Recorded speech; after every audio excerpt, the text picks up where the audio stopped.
जय श्री राम, जय श्री बालाजी महाराज, जय माता की। कई समय से कुछ अजीब और गरीब मेरे साथ हो रहा है।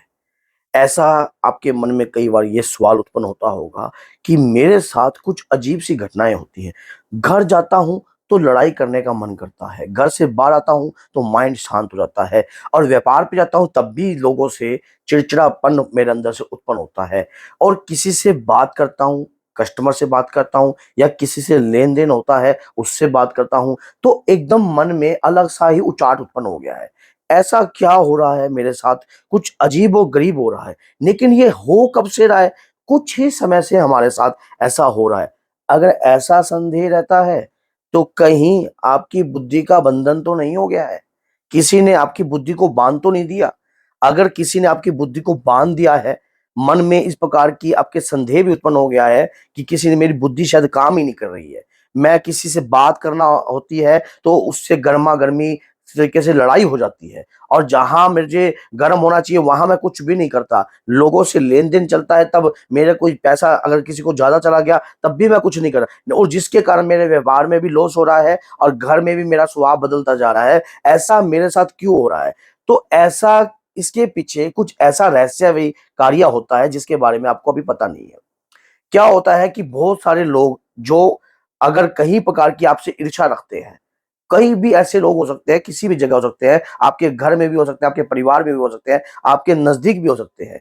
और उनके साथ अगर आपका कोई लेन-देन है या किसी भी लेन-देन का अगर कार्य है, तो वो आपके साथ कुछ ऐसा कार्य करेंगे कि आपकी बुद्धि का बंधन हो सकता है। मान लीजिए व्यापार का लेन-देन है, प्रॉपर्टी से संबंधित लेन-देन है, अगर प्रॉपर्टी में आपको कुछ हिस्सा फालतू आता है या कुछ ऐसा आता है, तो कई बार आपको इस प्रकार की स्ट्रेस डाली जाती है जिससे आपका दिमाग काम ही ना करे।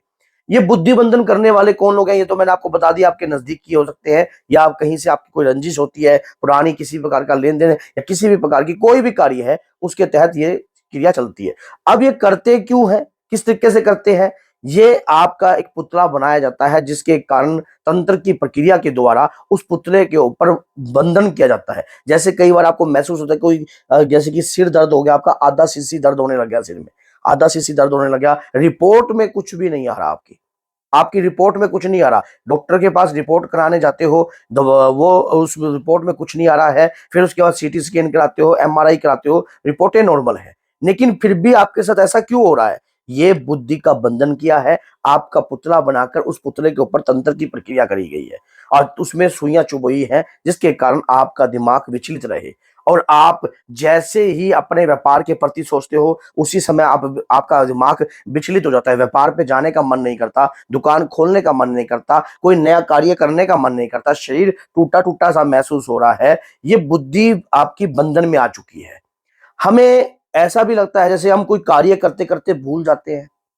जैसे कि किसी के साथ कोई लेन-देन हमने किया है, उस लेन-देन के तहत हम बहुत सारी चीज़ें भूलने लग गए हैं, और पहले मेरे साथ कभी ऐसा नहीं होता था। ये कौन लोग ऐसा काम करते हैं? ये मैंने आपको बताया है कि कौन लोग ऐसा काम करते हैं। कोई लेन-देन से जुड़ा, कोई लड़ाई-रंजिश से जुड़ा, किसी भी प्रकार से वो आपके ऊपर तंत्र की प्रक्रिया कर सकते हैं। ये बुद्धि का बंधन करके आपके ऊपर जो है प्रक्रिया करी जाती है ताकि आपका दिमाग जो है काम ना करे। ऐसा एक केस मेरे पास आया दरबार के अंदर, उस व्यक्ति के साथ ऐसा ही कुछ होता था। जैसे कि उसने किसी को 10,000 रुपए किसी को दे दिए, जब तक वो लिखे ना या कुछ भी हो। पहला वो हिसाब में इतना परफेक्ट था कि बिल्कुल ही बढ़िया, और उसके बाद उसका जो लेन-देन का मामला था, बिल्कुल ही बिगड़ता गया। लेकिन उसकी समझ में कुछ नहीं आता था, कि वो अपनी जगह सच्चा था। वो अपनी जगह सच्चा था। जब वो किसी के साथ लेन-देन करता या कुछ भी कार्रवाई ऐसी कर रहा होता था, तो उस दौरान जो है पैसे के लेन-देन के दौरान वो भूल जाता था कि मैंने तुम्हारे पैसे देने हैं या नहीं। लेकिन पहले ऐसा उसके साथ ऐसा कुछ नहीं हुआ। ये जब हुआ उसकी किसी व्यक्ति के साथ कोई मान लो लेन-देन के व्यापार के मध्य में क्या एक विरोधाभास पैदा हो गया, लड़ाई हो गई। और लड़ाई होने के बाद वो व्यक्ति उसके लिए जो है कंटिन्यू कार्रवाई करने लगा, कंटिन्यू उसके पास सामान लेके आने लगा, और उसके बाद वो मीठा बनकर कार्रवाई कर गया। और किसी मीठे मखाने होते हैं छैना मुर्गी, जो उसके अंदर शमशान की प्रक्रिया की राख मिलाकर उसको खिला दी गई, जिसके कारण उसका दिमाग ही नहीं काम करता। उसको अजीब-गरीब उसके व्यवहार व्यवहार भी हो गया है। अगर ऐसी चीज़ें अगर आपके साथ होती है तो सावधान हो जाइए। अब इससे बचाव का भी रास्ता बताएँ तो जब आपके साथ ऐसी प्रतिक्रिया होने लग जाए तो आपको क्या करना चाहिए?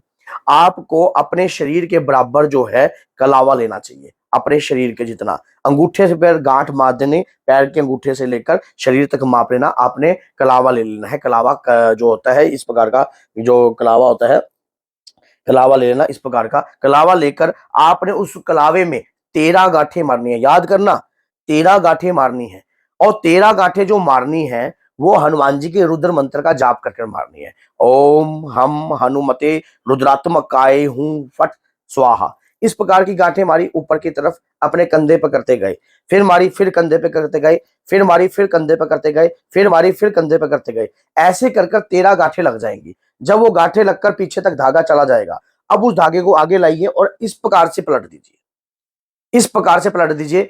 एक बजने वाला नारियल, एक बजने वाला नारियल लेना है आपने।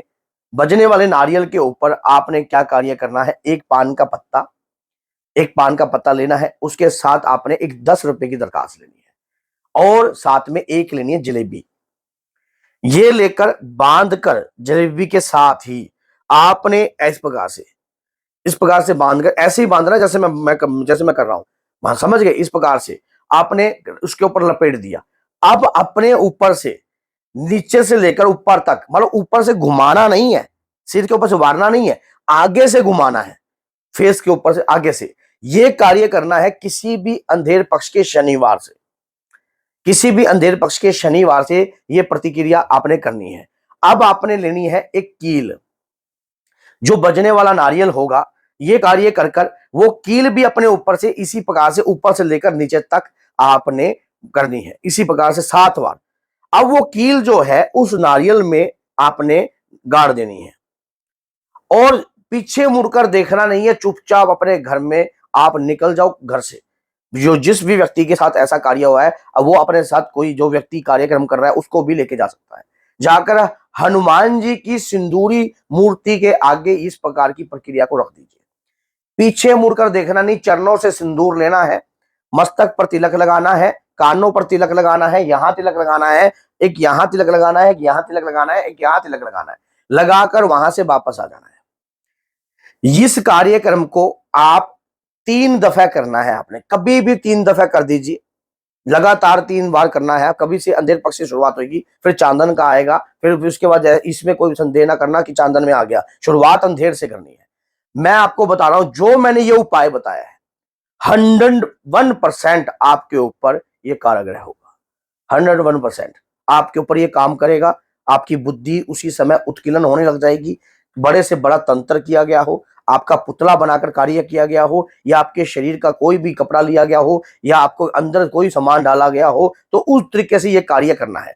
जब आपको लगता है कि इस प्रकार की तंत्र विद्या का आप ये कार्य कर रहे हो, अब एक दीपक भी जो है आपने सरसों के तेल का हनुमान जी के आगे लगाना है शनिवार के दिन। शनि मंदिर में भी जाकर लगा सकते हो, शनि देव के साथ जो है हनुमान जी विराजमान होते हैं, सिंदूरी मूर्ति होती है, शनि देव के मंदिर में भी ये कार्य कर सकते हो। ये कार्य करते इतना आराम आएगा, बुद्धि का बंधन हटेगा, घर बुद्धि के ऊपर कोई चीज कड़ी भी होगी वो उसी समय स्तंभित होगी। तो वीडियो अगर अच्छी लगती है तो लाइक कीजिए, शेयर कीजिए, ताकि आपके जीवन से जुड़ी हुई अधिक से अधिक जानकारियां आप तक ला सके। जो जीवन में समस्या है तो समाधान भी है, और उससे राहत पाने का रास्ता भी है। अगर थोड़ा सा बुद्धि और विवेक का यूज किया जाए तो जीवन में ऐसी समस्याएं उत्पन्न ही नहीं होती हैं। तो बोलिए जय सीताराम, जय श्री बालाजी, जय माता।